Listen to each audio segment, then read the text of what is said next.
दोस्तों नमस्कार। 22 जनवरी को रामलला का भव्य मंदिर का उद्घाटन होने जा रहा है। पूरे देश में इसको लेकर चर्चाएं जोरों पर है। पूर्वांचल का एक जिला है गाजीपुर और आप हम लोगों के साथ बैठे हैं अखिल भारतीय क्षत्रिय महासभा युवा के जिलाध्यक्ष राजकुमार सिंह जी। इनसे संवाद किया जाएगा और जाना जाएगा इनके तमाम बातें जो अभी कह रहे थे, जिसको मैंने कहा कि आम जनमानस तक पहुंचाना आवश्यक है। अब सवाल यह है कि राम मंदिर बन रहा है, कोर्ट के आदेश से बन रहा है। इसके बाद पूरे देश में एक भावनात्मक लहर है। अब वो बात अलग है कि कुछ ज़्यादा चूंकि पक्ष का होगा तो कुछ विपक्ष में भी बातें सुनने कहने को मिल रही हैं। आप एक संगठन का जो है अध्यक्ष हैं गाजीपुर जिले के, आपका क्या मत रखते हैं भैया? ये तो बड़े गर्व की बात है कि हमारे पूर्वज और हमारे क्या, मैं क्षत्रिय महासभा का जिला अध्यक्ष होने के नाते, क्योंकि भगवान राम को जाति में नहीं बांटा जा सकता और वो हमारे आदर्श हैं। हमारे जितने सनातन धर्म मानने वाले हैं, हर सनातनियों के आदर्श हैं और यही सनातन धर्म है जो हिंदुस्तान ही नहीं पूरे विश्व में, विश्व का कोई ऐसा देश नहीं होगा जहां सनातन धर्म को मानने वाले लोग नहीं मिलेंगे। पूरे विश्व के सनातनियों का एक महापर्व आ रहा है जो 500 साल बाद, जिस समय बाबर मंदिर को तोड़कर मस्जिद की स्थापना किया, तब से लेकर के आज तक जो हमारे रामलला, जो सनातनियों के एक मर्यादा पुरुषोत्तम राम है, वो मुगलों के बाद अंग्रेजों के बाद तथाकथित कुछ पार्टियों के भ्रष्ट नेता और भ्रष्ट पार्टियों के चंगुल में फंसे रहे, अदालत की हिला हवाली करते रहे।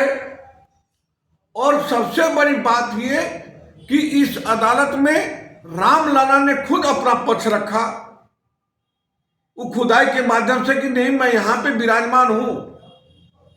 और अदालत ने, ये कितनी बड़ी विडंबना की बात है, सोचिए, हम सनातनी ही हैं और वो भी सनातनी हैं जो इस चीज को बर्दाश्त करते हैं कि हम अपने घर में आने के लिए हमें अपना मुकदमा लड़ना पड़ा। और 500 साल बाद जब यह फैसला आया कि नहीं, वही गर्भगृह है, और उसी गर्भगृह में 22 जनवरी को उनकी पुनः प्राण प्रतिष्ठा होने जा रही है और पुनः अयोध्या आ रहे हैं। ये पूरे विश्व में सनातनियों के साथ साथ जो भी अन्य धर्म को मानने वाले लोग हैं, वो लोग भी इस बात घड़ी की प्रतीक्षा कर रहे हैं कि किस दिन रामलला अपने घर में आएंगे, जिन्होंने समाज में एक मर्यादा काम किया।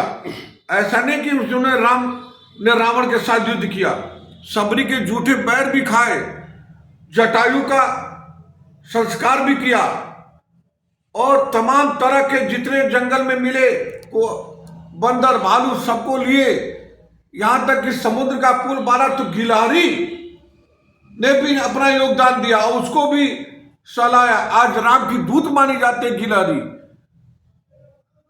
तो सबको लेकर के, समाज को लेकर के अन्याय का अंत करके न्याय की स्थापना किए और आज वो रामलला 22 जनवरी को पुनः अपने अयोध्या में वापस आ रहे हैं। तो हम लोगों को उस दिन तो बड़े ही गर्व के साथ इस दिवस को मनाना चाहिए। सवाल आप पे एक और जी ले लेते हैं। यहीं पे आपको आ रहे थे, कुछ पार्टियों के कुचक्र में फंस गए थे। पार्टियां जरूर आएंगी, आपके बात से ही क्लियर होने लगा है। अब 24 का चुनाव होने जा रहा है। विपक्ष कह रहा है कि भाजपा इनकैश कर रही है, उसको मुद्दा बना रही है, और भाजपा जो है अपना कार्यक्रम, प्रधानमंत्री जी का आना है ही है और पूरी तरह से लगी हुई है। आज देखने सुनने में समाचारों पे मिल रहा है। तो क्या आप मान रहे हैं कि नहीं, जो रामलला जो भव्य मंदिर बनने जा रहा है कोर्ट के आदेश पर, उसका पॉलिटिसाइजेशन या राजनीतिकरण हो रहा है? देखिए, जहां तक भाजपा की बात है, ये जब से 1947 के बाद जब और सरकारें आई और जब से जनसंघ चला और जनसंघ में जब से सनातनी आए, सनातनियों ने हमेशा राम मंदिर का मुद्दा उठाया और इस राम मंदिर के मुद्दे पे कई लोगों ने अपनी कुर्बानियां दी, उनके ऊपर गोलियां भी चलाई गई, कई लोग शहीद भी हुए और वो भाजपा का शासन सत्ता आया और उन्होंने इसको जो है जब कोर्ट का फैसला है तो कोर्ट के फैसले को शुद्ध रूप से लागू करने का काम किया। अब ये सरकार में है और उद्घाटन कर रहे हैं, प्राण प्रतिष्ठा कर रहे हैं, तो विपक्षी पार्टियां कह रही है कि ये राजनीतिक मुद्दा है। हम ये जानना चाहते हैं आप ही के माध्यम से कि अगर ये राजनीतिक मुद्दा है तो इससे पहले अन्य पार्टियों को भी ये देश में शासन करने का मौका मिला, उन्होंने इस मुद्दे को क्यों नहीं समझा, क्यों नहीं सुलझाया, क्यों नहीं रामलला को बैठाया? तो उस समय इनको रामलला से मतलब नहीं था, अपने वोट बैंक की राजनीति से मतलब था, अपनी कुर्सी से मतलब था।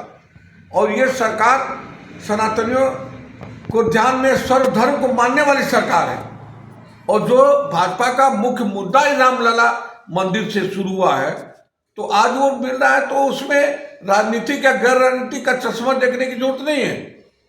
वो तो अपना राम काम कर रहे हैं, राम का कार्य उनके मुद्दे में शामिल था, वो कार्य कर रहे हैं और उन्हीं की देन है कि 22 जनवरी को प्राण प्रतिष्ठा होने जा रही है। एक अंतिम सवाल बताइए, आपका जो संगठन है, जो मैं कहने का हिम्मत कर रहा हूं, तो आप एक जो है वर्ग विशेष से संबंध रखते हैं, क्षत्रिय वर्ग से, जबकि आप खुद कह रहे हैं कि जो भगवान राम थे वो किसी जाति पंथ मजहब मतलब लोग उनको सभी तरह के लोग मानने वाले हैं, तो आपका योगदान क्या होगा? क्या आप सभी तक पहुंचेंगे या अपने ही कुटुंब या अपने ही वर्ग तक रहेंगे? आपके संगठन का क्या योगदान रहेगा, होने जा रहा है? देखिए, हम लोग राम के वंशज हैं और क्षत्रिय हमेशा समाज के लिए किया है, स्वर समाज के लिए किया है, स्वर समाज का परी रहा है। हम भगवान राम को अपना आदर्श मानते हैं और उन्हीं के आदर्श पर चलते हुए हम अपने साथ साथ अपने संगठन के लोगों का भी हमने आह्वान किया है कि आप अपने समाज के साथ साथ जो और भी समाज के लोग हैं, दलित बस्तियों में है, मला बस्तियों में है, चाहे अन्य जितनी भी बस्तियां हैं, सबके बीच में जाएंगे और रामलला की प्राण प्रतिष्ठा का प्रचार प्रसार करेंगे, उनको जागरूक करेंगे कि आप जो है 22 जनवरी को एक भव्य दिवाली मनाएं। क्योंकि रामलला 14 वर्ष के वनवास के बाद जब आए थे तो उस समय जो अयोध्या में जो दिवाली मनी थी वो सभी धर्म सभी जात के लोगों ने दिवाली मनाई थी, तो आप लोग भी उस दिन दिवाली मनाएं। और मैंने जब भी कहा कि मैं आपके पत्रकार हैं, आपका यूट्यूब चैनल है, बहुत दूर तक जाते हैं, मैं आपके माध्यम से ये बात सरकार तक भी पहुंचाना चाहता हूं कि हम मुगलों और अंग्रेजों की गुलामी के बाद जब आजाद हुए तो आज हम 15 अगस्त स्वतंत्रता दिवस के रूप में मनाते हैं। जब हमारा संविधान लागू हुआ तो 26 जनवरी गणतंत्र दिवस के रूप में मनाते हैं। तो ठीक इसी तरह से 500 साल बाद रामलला जब इस चंगुल से छूटे हैं, अपने गर्भगृह में विराजमान हो रहे हैं, वो स्थापित हो रहे हैं, तो 22 जनवरी को सनातन दिवस के रूप में घोषित करके राष्ट्रीय पर्व के रूप में मनाया जाए, ये मैं अपनी मांग करता हूं। ये थे राजकुमार सिंह जी, जिलाध्यक्ष क्षत्रिय अखिल भारतीय क्षत्रिय महासभा युवा, जिन्होंने अपने विचार रखे और ऐसे विचार तमाम आपको देखने सुनने को लगातार मिलते रहेंगे जब तक कि राम मंदिर का प्राण प्रतिष्ठा रामलला का न हो जाए, उसके बाद भी देखने सुनने को मिलते रहेंगे। आप सभी ने अपना कीमती समय दिया, इसके लिए बहुत बहुत धन्यवाद।